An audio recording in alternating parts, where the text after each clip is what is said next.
Recording. Perfect.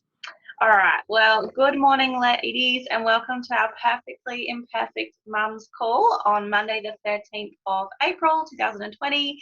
Our topic today is letting go of being perfect. So I am super excited to bring this topic to you today, ladies, because it is something that has been my journey. I will not use the word struggle because I've learned so much. So it's been something that has been my journey my whole entire life. So I am the firstborn, which if you're a firstborn as well, you know that your parents kind of practice everything on you and they have humongous expectations on you. And basically they want you to be a perfect child because then that makes them feel like good parents, right?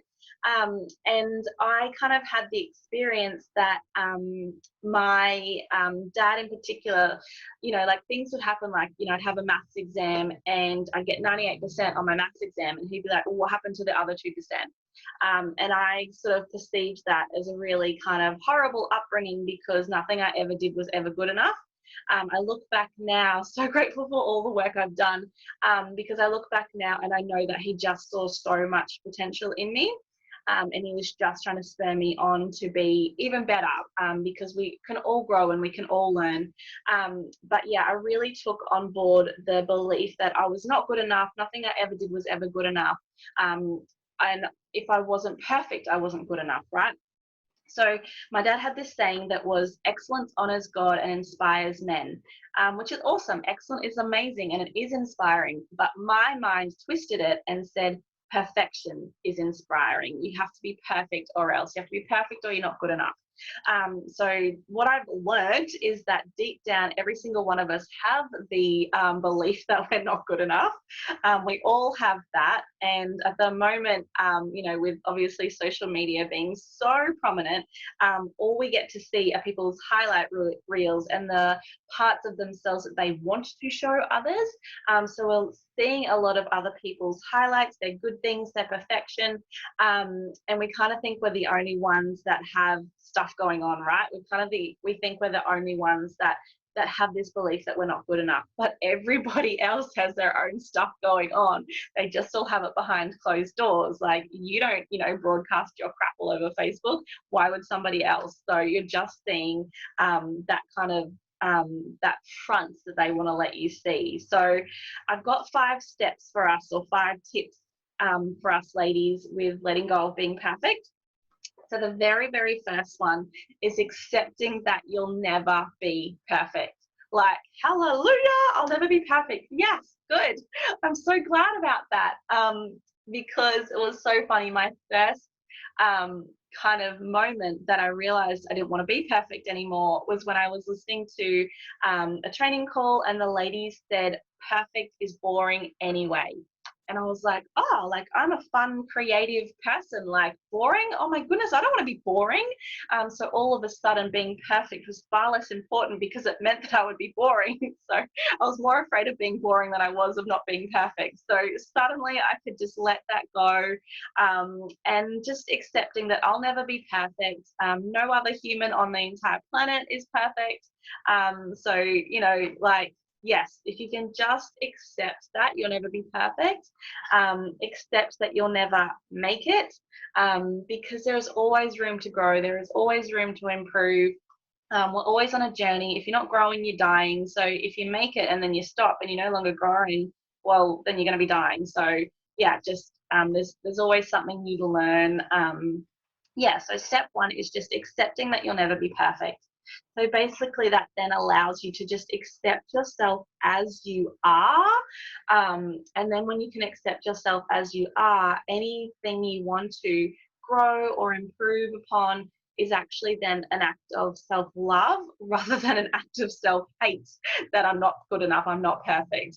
So yeah, we can come from that space then of being like, oh, you know what? I accept myself exactly as I am, but there's something I'd actually kind of like to learn more about or change or improve upon. I'm going to do that because I love myself enough to continue to grow. So yeah, just a very different headspace to come around to be in. I'm just going to spotlight video for the recording. So step number 2 is realizing that no one else is placing these expectations on you. So, you know, in my life, like I've got my parents, my husband, my children, and particularly in my mum role, when I became a mum, I had this idea in my mind of the kind of mum I was going to be, the kind of housewife I was going to be. You know, like I was going to have dinner cooked every night when hubby walked in the door, and the home was always going to be spotless, and I was going to do craft with my children, and I was going to be amazing and have, you know, colored laminated schedules, and I was just going to be this perfect mum, right? Holy freaking moly. Life could not have become more different than I had expected it was going to be.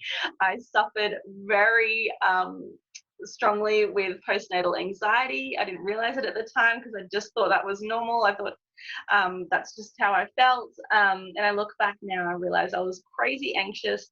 And it was because I was putting complete unrealistic expectations on myself.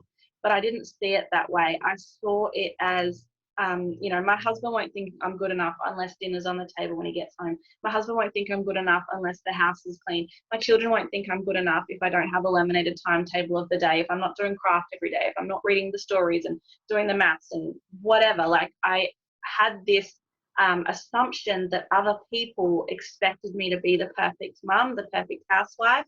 And what I realized is that's a whole bunch of crap. You know, I have step number 2 is realizing that no one else is placing those expectations on you.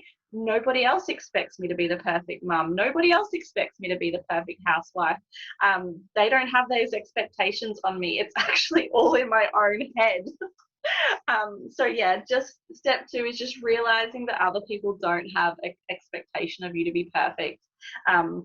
I love this quote I came across recently. It says, "They do not want my perfection, they want my relationship." So far more important than, you know, me being the perfect wife or the perfect mum is my husband just wants me to be me, and, you know, just wants to spend time with me. And my children, like, they just want me to be me, and they just love me exactly as I am. They don't have any, you know, expectation on myself, on me, that I'm going to cook them, you know, organic broccoli, steamed, and, you know, only use coconut oil and whatever. They don't give a rat's about that stuff. They don't want me to be perfect. You know, they just want to spend time with me. They're quite happy if I, you know, am a bad mum and feed them crackers and yogurt for dinner. They don't care about perfection. They just want the time with me. So that is step number 2, which leads on to step number 3, which is readjusting the expectations you place on yourself. So like I shared with the whole mum experience, nobody else had those expectations on me. They were just in my own head. They were my own expectations. And what I was doing was placing completely unrealistic, superhuman expectations on myself, perfection expectations on myself. It's not fair to me. It was making me anxious and unhappy. It was actually doing the complete opposite of what I wanted it to do. I wanted to be a great mum and a great wife, and it was actually making me a horrendous mother and a horrendous wife, because I was so constantly mad at myself for getting it wrong, for not being perfect, for failing again, for not getting the to-do list done, for having the house in a mess, for, you know, all the things I was doing wrong. And when we readjust those expectations and come from a place of, first of all, accepting that you'll never be perfect, but just of like being really kind to yourself, like, "Hi Heidi, you're human. You know, you haven't had much sleep because your children are young, or your children are teething, or, you know what, how about we just take a chill pill today? And how about instead of scrubbing the entire house," which Beck knows me, oh my goodness, I'm not going to do that anyway because I'm not that kind of person. But instead of having this like crazy to-do list today where I clean and cook and do all these things, how about I just spend some time with my kids, and how about we just all live today? Sweet, I kept the kids alive today, winning. So it's just about, you know, it's not about letting yourself off the hook, but it's about just being realistic and kind to yourself. So just remembering that you're not perfect, and remembering that you're human, and just making allowances for that. Like, yeah, if your, you know, baby does something wrong, like you don't hate them like they're a baby, like you make allowances. And you know, like, why can't we show that same love and kindness to ourselves? So yeah, just making sure that you're readjusting your expectations you're placing on yourself of a human who is imperfect and who constantly has room for growth. So yeah, our that kind of leads into the next step, which is creating margin and pre-planning space and time for rest. So when like Beck would know this about me, I used to be late to everything. Seriously, it didn't matter what it was, I was always late, right? I was not creating any margin whatsoever. I had these superhuman perfection expectations on myself that I could do a bazillion things and I could fit all these things in the day. And so what I was doing was I was not allowing, you know, margin for error, margin for human things, margin for the unexpected.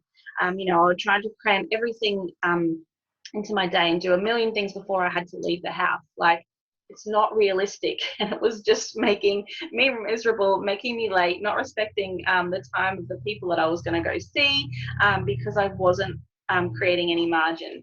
So, you know, sometimes I am still late. Hey, I'm human, but Beth would notice now that I'm late less often, because I've realized that I need to allow margin. You know, you need to allow, like when you're going somewhere, there might be something unexpected. There might be traffic.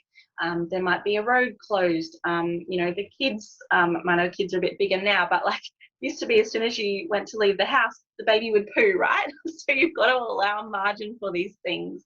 So now, like this morning, I was literally ready half an hour early for this call because I was so excited, and I allowed lots of margin. I knew there were things that were going to happen. I knew I would have to wake up and feed the children breakfast. I knew that I would have to mentally prepare. You know, I knew that I would want to make sure I looked nice for it, because then when you feel good, you do good. So if I look good, I feel good, sweet, I'm going to deliver better to you ladies. So I'm learning now how important that margin is.